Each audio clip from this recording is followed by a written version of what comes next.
बाई चितचोर, उत्तरा के आलिंगन करे वाला श्रीमन। ये अभिमन्यु वीर योद्धा, उत्तरा के चाहे वाला, एक ही धैर्यवान। सुबह उठ के घोड़ा पे चढ़ के तलवार भांजे वाला, गदाधारी होके गद सवारी करे वाला, ये अभिमन्यु का सही बा? तू बतावा। मन त कहेला कि ओ सही बा। हमार मन त बेचारा रूठल बा, का तोहरा से क्षमा मांग सकेला?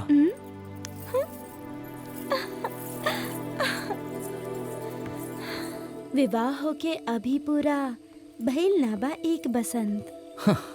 कितना भी बसंत चल जाओ, ई सौंदर्य निधि हमार ही बिया। ई कविता में तू कम नहीं खा कवि संत।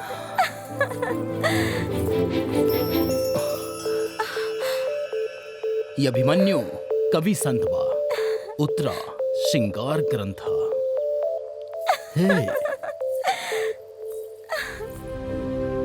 हे मानव, दुष्टन के शिक्षा देवे खातिर तैयार हो जा। हे माधव, आपके दिहल ई गीतो उपदेश से, अखंड विश्व रूप दर्शन से हमरा पे छाइल अज्ञानता के अंधकार दूर हो गई। अब कर्तव्य के ज्ञात भइल हमके।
भीष्म, आपन प्रताप अग्नि से तुहार और तोहरे कुरु सैन्य वाहिनी के केवल एक के क्षण में संहार कर युधिष्ठिर के राज्य अभिषेक करब।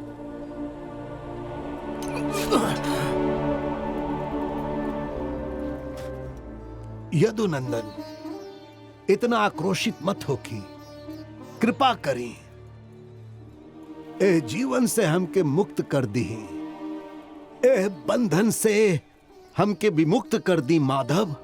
माधव, युद्ध में तो शत्रु के संहार करे के प्रतिज्ञा हम ले ले बानी माधव। आप तो शस्त्र धारण कर युद्ध ना करे के प्रतिज्ञा ले ले रानी। शांत हो जाए माधव, शांत हो जाए।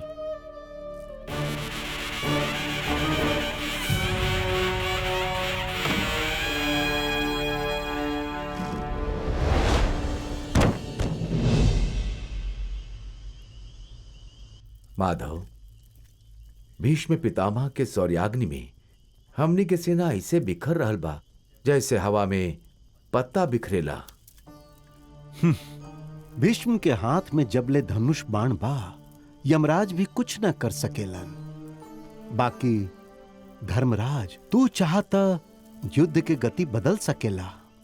माधव, हाँ धर्मराज, भीष्म के इच्छा मृत्यु के बर प्राप्त बा। उनकर मृत्यु कैसे होखी ई उनकरा ही पता बा। यही से तोके जाके पूछे के होखी।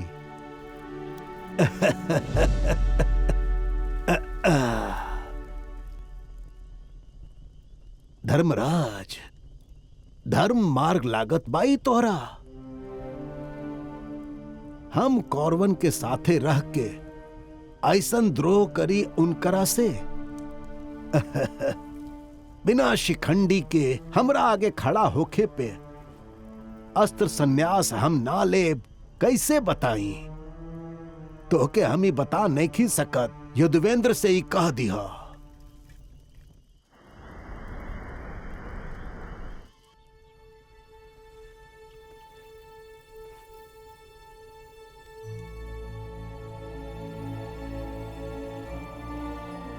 अभिमन्यु, हमके आपके आशीर्वाद चाहिए पितामह। पौत्र, हमारा आशीर्वाद हमेशा तोहरा साथे बा। खाली हमरे खातिर ना, यहाँ हर युवा खातिर प्रेरणा शक्ति बानी आप तक कई पीढ़ी देखले बानी। चिर युवक पितामह बानी आप। भीष्माचार्य के अर्थ परम पवित्र गंगा माता के गर्भ संजात। आप राज्याभिषेक ना होते हुए, कोनो पद ना होते हुए भी इस समस्त साम्राज्य के निपुणता से चलाओनी जन चिंतक रहनी। हम आपके जैसन वीर धीर पराक्रमी बनल चाहतनी। ये वंश के प्रदीप्त करे के शक्ति चैतन्य हमके भी मिले पितामह। वो सब तक गर्भ में ही तू पहले बड़ा। शेर के बेटा शेर ही हो खेला।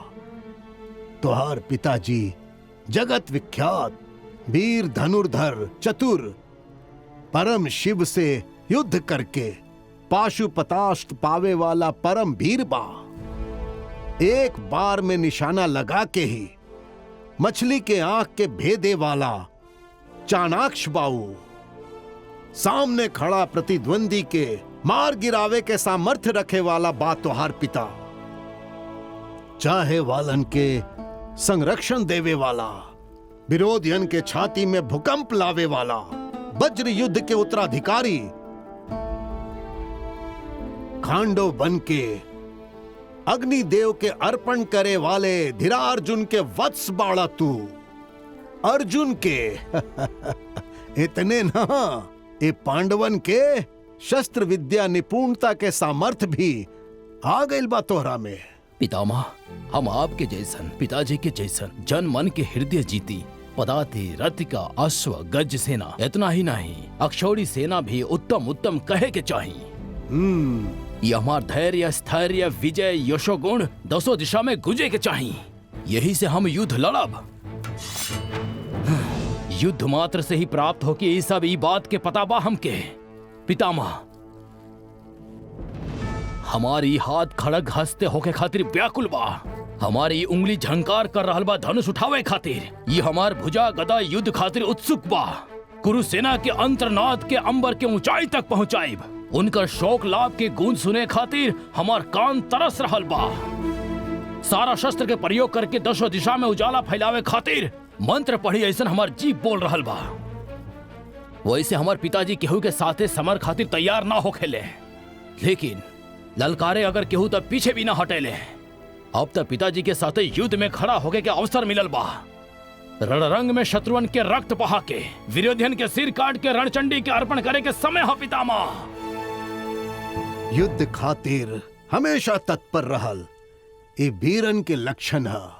तोरा जैसन वीर के पाके हमनी के वंश धन्य हो गए। तोहार साहस और शौर्य तोरा जीत दिलाई। हम क्या आशीर्वाद दें। शुभम अस्तु।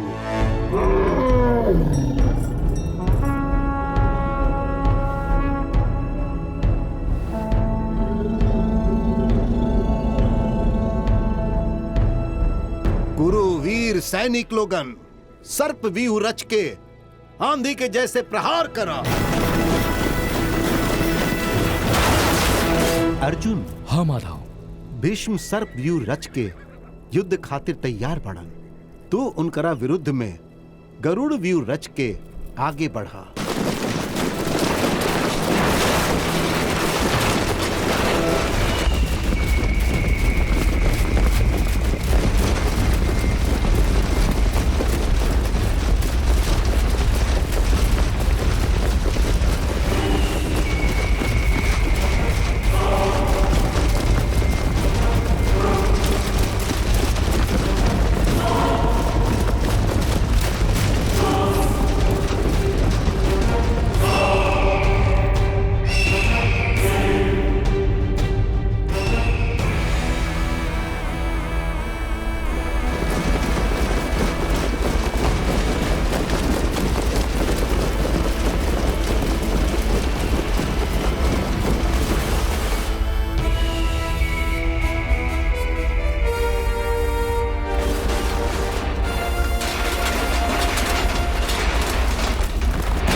भीष्मा।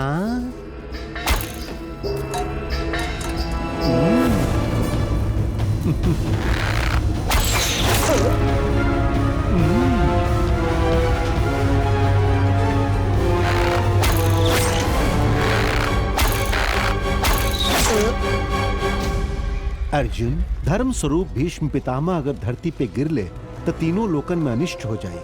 सरशैया बिछाता।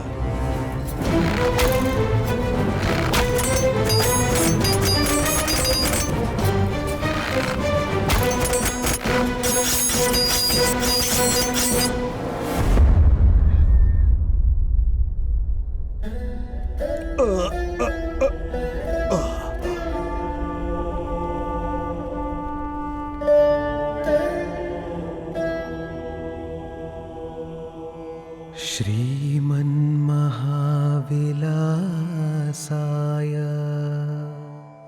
वक्षस्थलवास विष्णवे शेषशयनाभिवेशाय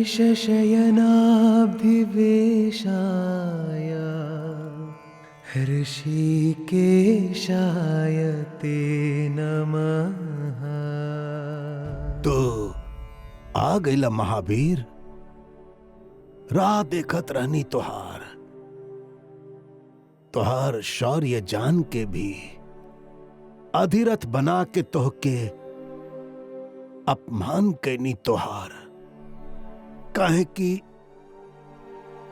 तू अगर हमरे साथ होता सम्रांगन में तोहरे युद्ध कला के प्रताप से पांडवन के हार निश्चित होखित। हम धर्म पक्षपाती पांडवन के विजयाभिलाषी होके इक्कीसन घोर पाप कार्य कैले बानी हम।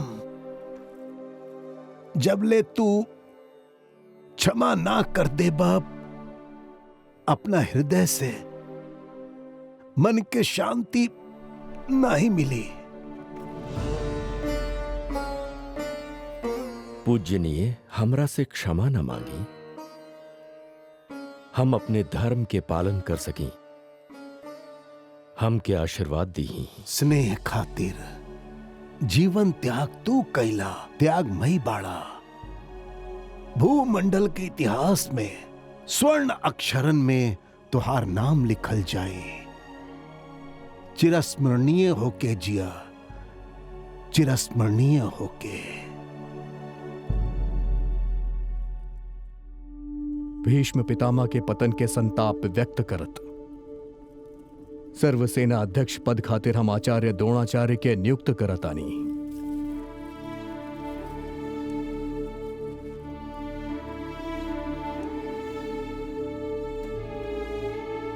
सुयोधन, आपन समस्त शक्ति के अर्पित करतानी हम।